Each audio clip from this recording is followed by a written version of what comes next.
Teman-teman, kita sekarang bersaat teduh dengan kitab Keluaran. Dan pada edisi yang pertama kitab Keluaran ini, kita memulainya dengan pasal yang pertama.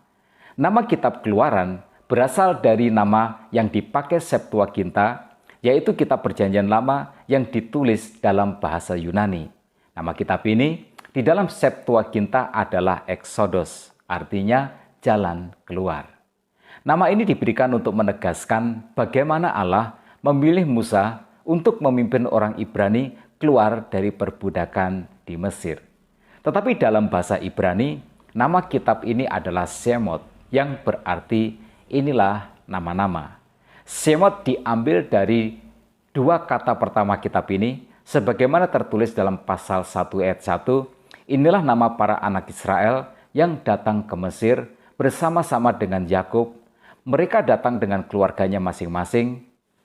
Kemudian di ayat yang kedua sampai dengan 4, nama-nama anak Yakub itu disebutkan, yaitu Ruben, Simeon, Lewi dan Yehuda, Isakar, Sebulon dan Benyamin, dan serta Naftali, Gad dan Asyer.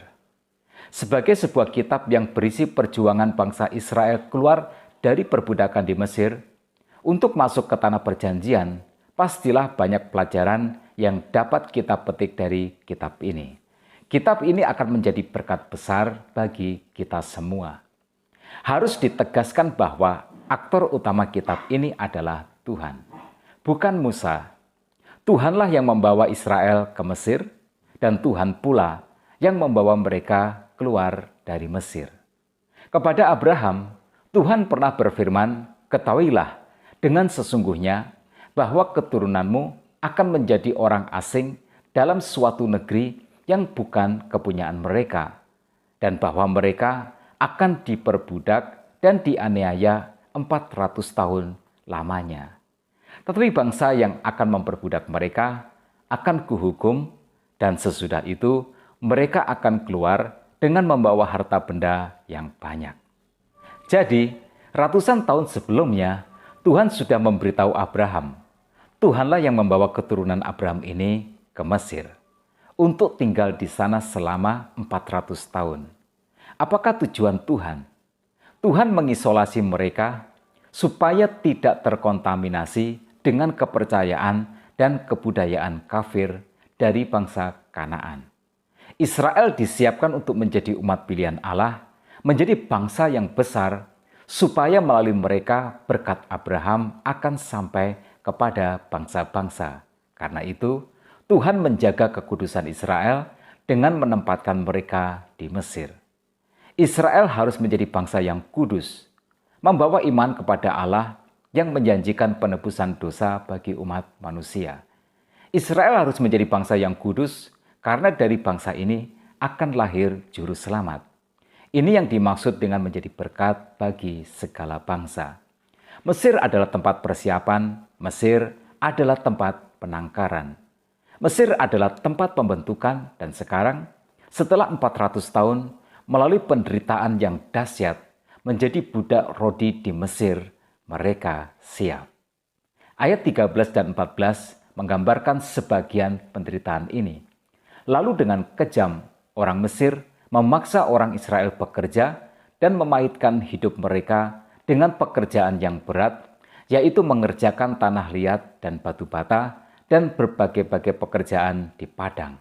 Ya, segala pekerjaan yang dengan kejam dipaksakan orang Mesir kepada mereka. Di dalam Tuhan, tidak ada penderitaan yang bermakna hanya penderitaan. Penderitaan adalah proses Tuhan. Tuhan tidak pernah menyia-nyiakan air mata kita. Tuhan punya rencana yang indah.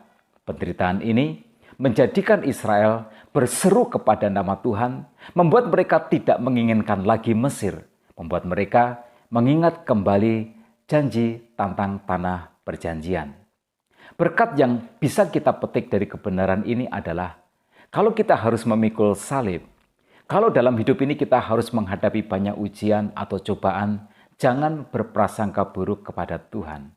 Tuhan pasti punya rencana yang indah.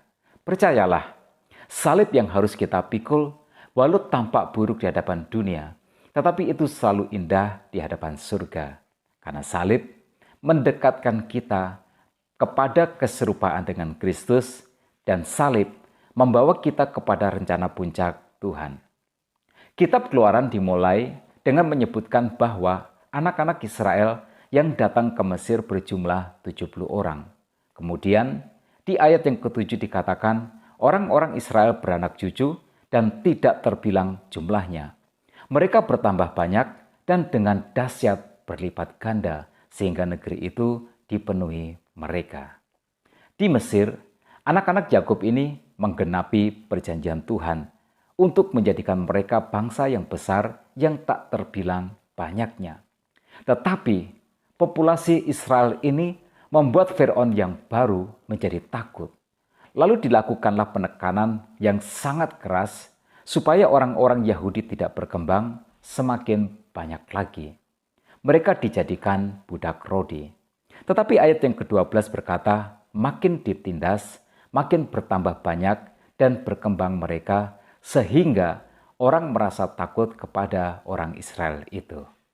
Teman-teman, ini selalu seperti ini. Iblis tidak akan senang rancangan Tuhan bagi umatnya berhasil.